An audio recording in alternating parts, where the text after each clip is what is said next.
આમ તો આજકાલ લોકો વિદેશ જવા માટે પડાપડી કરતા હોય છે.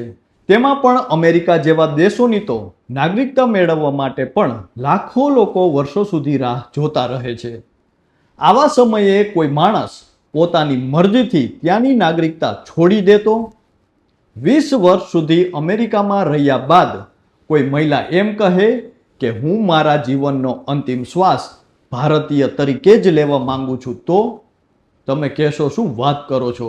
જી હા, હાલમાં જ એક મહિલાએ પોતાના જીવનની આથમતી સંધ્યાને પોતાની જ ભૂમિમાં જોવાનું પસંદ કર્યું છે, જેની ચોમેર ચર્ચાઓ થઈ રહી છે. આ મહિલા વિશે જાણીને તમે પણ આશ્ચર્યચકિત થઈ જશો. નમસ્કાર, આપની સાથે હું છું કૃપાલસિંહ જાડેજા અને આ દેશપ્રેમી મહિલા વિશે વિગતે વાત કરીએ વાત ગુજરાતી પર. છે જેવો અહીં સરંજામ નથી મળવાનો, તૂટ્યો ફૂટ્યો ત્યાં કોઈ જામ નથી મળવાનો. લાખ સ્વર્ગ દે ભલે તું ઓ ઈશ્વર, મારા ગામ જેવો ત્યાં આરામ નથી મળવાનો. વતન, આ શબ્દ સાંભળતાની સાથે જ માણસને યાદ આવે પોતાનું બાળપણ, એ રમતો, એ શેરીઓ, પોતાના મિત્રો, કંકુવર્ણી સવાર અને આથમતી સંધ્યા. પરંતુ આજના સમયમાં લોકો સતત વતનથી ખૂબ જ દૂર એટલે કે વિદેશ તરફ દોટ મૂકી રહ્યા છે.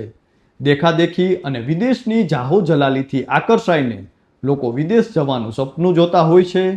ત્યારે આવા સમયે કોઈ વૃદ્ધ મહિલા વિદેશ કરતા વતનમાં રહેવાનું પસંદ કરે તો?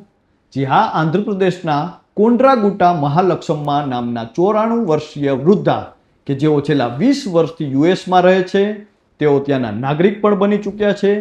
તેમની પાસે એ દરેક જાહો જલાલી છે જેના સપના કોઈ માણસ વિદેશ જવા માટે મહેનત કરતો હોય છે. પરંતુ આ મહિલાએ એ તમામ સુવિધાઓ અને જાહો જલાલીના બદલે પોતાના વતનને વહાલું કર્યું છે. જો આ સમગ્ર ઘટના વિશે વાત કરીએ તો આંધ્રપ્રદેશના બાપટલા જિલ્લાના ચિંથાગુમાલા ગામના જન્મેલા કોન્ડ્રાગુંટા મહાલક્ષ્માનું જીવન અન્ય સામાન્ય લોકો જેવું જ સામાન્ય હતું. લગ્ન પછી તેઓ પોતાના પરિવાર સાથે જ આનંદભર્યું જીવન જીવતા હતા.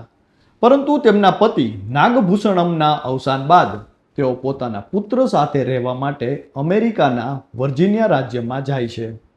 સમય પસાર થતો ગયો, અમેરિકા જ તેમનું નવું ઘર બની ગયું અને વર્ષ 2000માં તેમણે અમેરિકાની નાગરિકતા પણ સ્વીકારી લીધી અને આગામી લગભગ 18 વર્ષ સુધી તેઓ અમેરિકામાં જ રહ્યા. પરંતુ કહેવાય છે ને, જન્મભૂમિનો પ્રેમ ક્યારેય સમાપ્ત નથી થતો. વિદેશમાં વર્ષો પસાર કર્યા પછી પણ તેમના મનમાંથી પોતાનું ગામ, પોતાની માટી અને પોતાના દેશ પ્રત્યેનો લગાવ ક્યારેય ન ઘટ્યો. અને આખરે વર્ષ 2018માં તેઓ ફરી ભારત પરત આવ્યા અને ત્યારથી તેઓ પોતાના ગામમાં જ રહે છે. હવે 94 વર્ષની ઉંમરે તેમણે એક એવી ઈચ્છા વ્યક્ત કરી છે જેણે સમગ્ર દેશનું ધ્યાન ખેંચ્યું છે. કારણ કે હાલમાં જ મહાલક્ષ્માએ કહ્યું છે કે હું જ્યારે આ દુનિયામાંથી વિદાય લઉં ત્યારે મારી ઓળખ અમેરિકન નહીં પરંતુ ભારતીય તરીકે જ હોવી જોઈએ અને હું મારા છેલ્લા શ્વાસ દેશમાં જ લેવા માંગુ છું.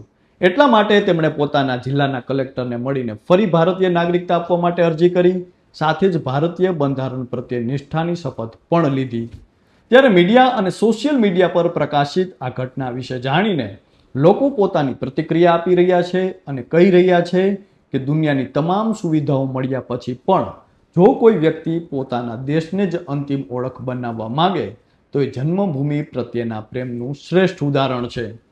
અને એક બાજુ આજે જ્યારે લાખો લોકો સારી નોકરી, વધુ કમાણી અને સારા ભવિષ્યની આશાએ વિદેશ જઈને ત્યાંની નાગરિકતા મેળવવાનું સપનું જોતા હોય છે, ત્યારે બીજી બાજુ 94 વર્ષની કોન્ડ્રાગુંટા મહાલક્ષ્માએ અમેરિકા જેવી મહાસત્તાની નાગરિકતા છોડીને ફરી ભારતીય બનવાની ઈચ્છા વ્યક્ત કરી છે.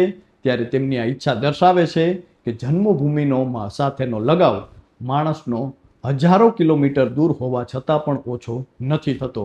ત્યારે હાલ તો આ મહિલાની ચોમેર ચર્ચાઓ થઈ રહી છે. ત્યારે આપ સૌ કોઈ પણ આ અંગે શું માની રહ્યા છો તે કોમેન્ટ કરીને અમને જરૂરથી જણાવજો. તો અત્યારે બસ આટલું જ. ફરી કંઈક આવી જાણીતી વાતોની અજાણી વાતો આપના સુધી પહોંચાડતા રહેશું અને મળતા રહીશું વાત ગુજરાતી પર.